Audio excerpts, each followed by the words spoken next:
Bienvenue sur le podcast de l'Office national de diffusion artistique. Mais vous pouvez nous appeler Londa. Merci d'avoir appuyé sur le bouton lecture de cet épisode. Nous vous emmenons avec nous à la rencontre de professionnels et artistes inspirants et inspirantes du spectacle vivant qui viennent d'ici et d'ailleurs. À Londa, ce qui nous anime et fait vibrer, c'est de faciliter, soutenir, mettre en relation, écouter, conseiller, toujours dans l'optique d'être utile aux opérateurs et opératrices du spectacle vivant. Pour en savoir plus sur nous et sur notre actualité, rendez-vous sur onda.fr. Dans cet épisode, nous vous invitons à écouter Enora Boel, metteuse en scène, comédienne, autrice et fondatrice du Joli Collectif, et également co-directrice artistique du théâtre L'Air Libre à Saint-Jacques-de-la-Lande, en compagnie d'Anne-Cécile Sibué, secrétaire générale de Londa. Artiste associée au théâtre de l'Hôtel de Ville à Saint-Barthélemy d'Anjou, Enora Boel a co-conçu avec Flop et Marc Lacour, artiste également associé au THV, la rencontre Enfance et Jeunesse intitulée « Mettre la relation artiste et programmateur RIS en jeu ». Elle revient ici sur des sujets soulevés lors du débat mouvant, proposé dans le cadre de cette rencontre en mouvement. Merci Enora d'être avec nous dans ce studio improvisé au THV. On va, dans le cadre de ce podcast, possiblement naviguer entre tes doubles, triples, quadruples casquettes et peut-être changer de point de vue entre artiste, programmateur, RIS, coordinatrice et de voir comment tout ça se construit et s'entrelace. Hier, tu as proposé un atelier qui était un débat mouvant avec plusieurs questions qui étaient proposées aux participantes et on va retraverser certaines de ces questions. Le premier thème choisi pour cet atelier était autour de la colère. Quand on parle de colère, une des questions que j'ai envie de te poser, c'est qu'est-ce que tu fais de ta colère? Comment tu transformes cette colère? Et comment aussi elle se transforme peut-être selon les espaces d'action, que ça soit artiste ou programmatrice. Il y a plusieurs endroits de colère, effectivement, qu'on a soulevé un peu dans ce débat. Il y a la colère du temps, qui n'est pas extensible. Il y a la colère des politiques. Il y a la colère du contexte social. Et il y a la colère de comment faire une programmation dont on est fier. Donc, je dirais que ce que j'en fais, c'est d'essayer de faire du mieux que je peux et de me le rappeler que je fais du mieux que je peux, d'être exigeante avec moi et avec les autres, mais de lâcher aussi du mieux que je peux cette exigence-là. Quelqu'un a dit hier justement que, en fait, il y a un moment où on peut pas tout faire, en fait, parce qu'il y a trop par rapport à ce qu'on nous demande, ce qu'on attend de nous, ce qu'on se charge aussi de nous, de notre propre chef, en fait. C'est de savoir aussi peut-être, j'allais dire, apaiser ses envies. Alors du coup, c'est un peu une drôle d'expression, mais se réfréner parfois peut-être, parce qu'il y a beaucoup de gourmandise aussi. Et ça, c'est chouette, la gourmandise, mais on se rend bien compte que tout n'est pas faisable. Donc voilà, je dirais que pour répondre brièvement, d'essayer du mieux que possible de se structurer pour pas réussir à tout faire, mais d'essayer de faire déjà ce qu'on a à faire bien, parce qu'on sait qu'on ne pourra pas tout faire. Le deuxième thème du débat mouvant, c'était autour de l'interconnaissance. Je vois quelque chose de l'ordre d'un regard un peu oblique, c'est-à-dire pas du dessus, plutôt à côté, autour, avec. Qu'est-ce que ça veut dire pour toi l'interconnaissance? Qu'est-ce que ça veut dire pour toi il y a peut-être un endroit d'empathie aussi, de déplacement, de décentrement. Oui, c'est complètement de l'empathie, en fait, parce que justement, pour revenir à l'idée de la colère, c'est que si on est parti sur ce thème-là, pour commencer, c'est qu'on s'est rendu compte qu'il y avait énormément de colère et du côté des programmatrices par rapport au fait de cette accumulation de mails, de sollicitations, d'aller voir des spectacles, tout ça. Et moi, j'entends aussi très fort du côté des artistes, du ressentiment même parfois de « il m'a pas répondu, j'ai écrit 15 mails, il me répond toujours pas, il en a rien à foutre, nanana. » Et en fait, on sent que ça se tire un peu dans les pattes des deux côtés. Et c'est vrai que moi, je me sens parfois un peu à l'endroit de l'arbitrage, de dire: «Attendez les gars, est-ce que vous avez conscience de ce que c'est que recevoir, je sais pas combien de mails, de sollicitations, de pas pouvoir se déplacer, voir tout, parfois juste d'être fatigué et d'avoir envie d'être dans son canapé un vendredi soir et en même temps, effectivement être à l'endroit de l'artiste qui, en voudrait qui voudrait plus de regard sur son travail, donc oui, ouais, c'est ça. Ouais, c'est vrai, cette figure d'arbitre me paraît assez, enfin, arbitre, après ça me donne une grosse responsabilité, mais en tout cas, ouais, je pense que c'est important de rentrer dans les réalités des uns et des unes et des autres. Même si, on m'a rappelé récemment que oui, mais les privilèges des programmateuristes ne sont pas les mêmes que les artistes et que les artistes ont besoin des programmateuristes pour manger. Ce qui n'est pas le cas des programmateuristes.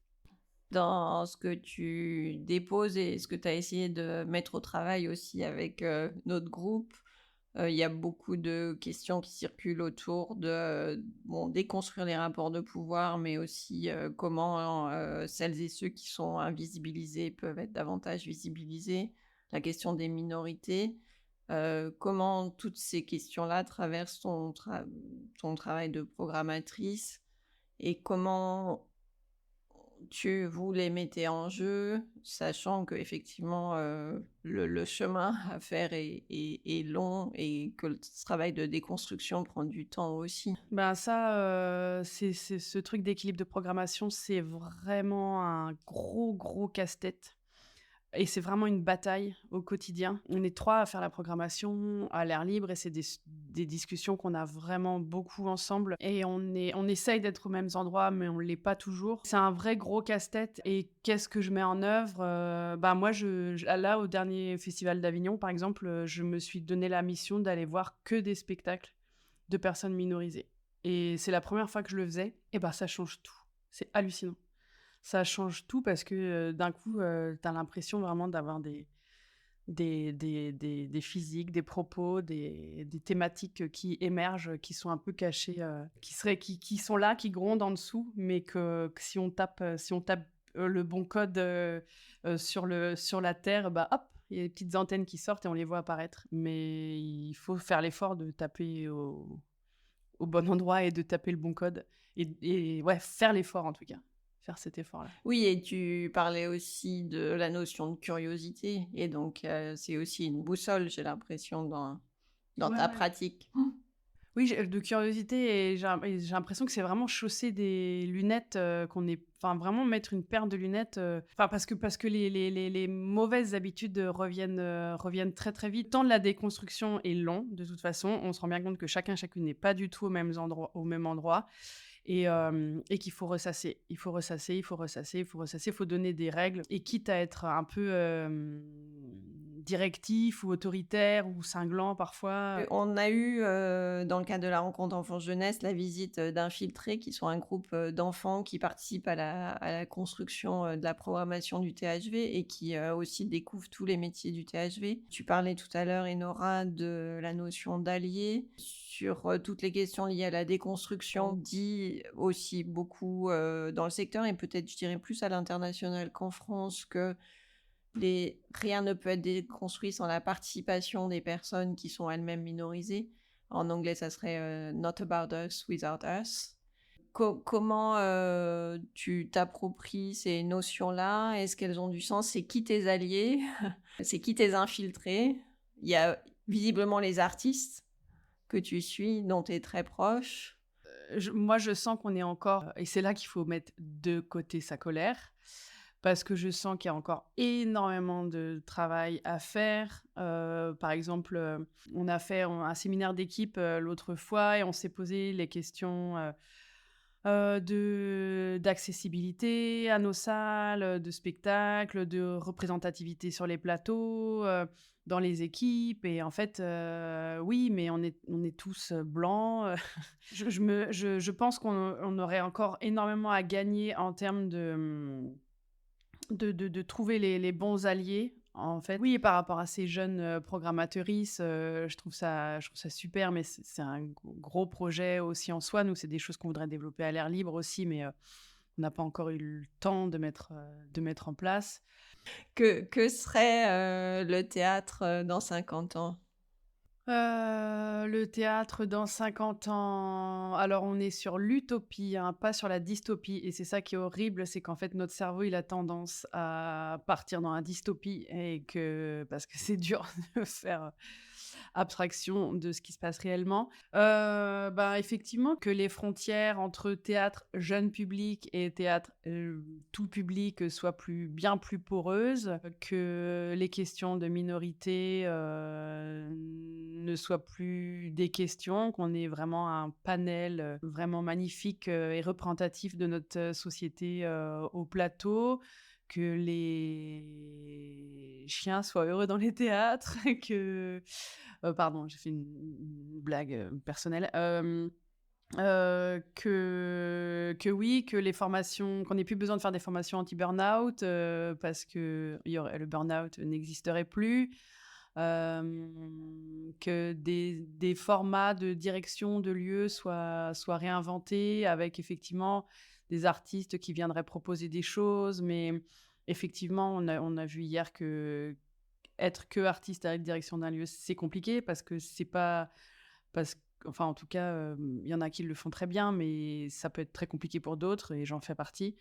Que ce soit super et qu'on se prenne moins la tête. Et tu parles donc des frontières plus poreuses entre théâtre, jeune public ou pour la jeunesse et tout public. Ça se matérialiserait comment? C'est quoi cet idéal? Ça se matérialiserait de justement pas voir les enfants comme des êtres primitifs, comme on a pu entendre, et comme des êtres pensants. Que les artistes ne fassent pas forcément des spectacles jeunes publics pour faire leurs heures d'intermittence, comme je peux voir parfois, et qu'on se pose la question d'une sorte d'accessibilité. Enfin, comment dire, c'est peut-être c'est prétentieux, peut-être, je sais pas trop si c'est prétentieux, mais en tout cas, moi, je sais que dans ma façon de faire des spectacles, je me pose pas plus la question que ça, savoir si c'est un spectacle jeune public ou quoi. Et justement, ce que je disais tout à l'heure par rapport au fait d'être inspirée par tout type de spectacle pour ma propre créativité, c'est-à-dire que je ne vais pas voir du tout que des spectacles jeunes publics, je vais voir tout type de spectacle, et que tous les types de spectacles m'inspirent fort pour mes créations qui sont aussi visibles à partir d'un certain âge. Mais voilà, qu'on se pose cette question co-générationnelle, comme le nomme Séverine Coulon. Je reprends à chaque fois son expression parce que je trouve ça intéressant aussi de voir comment selon l'âge auquel tu vois un spectacle, ça te parle ou ça te parle pas, et qu'on rende plus poreuses les frontières, et qu'on se charge de dire des choses réelles aux enfants, et pas forcément passer par la métaphore, par exemple. Merci, Enora. Merci à toi.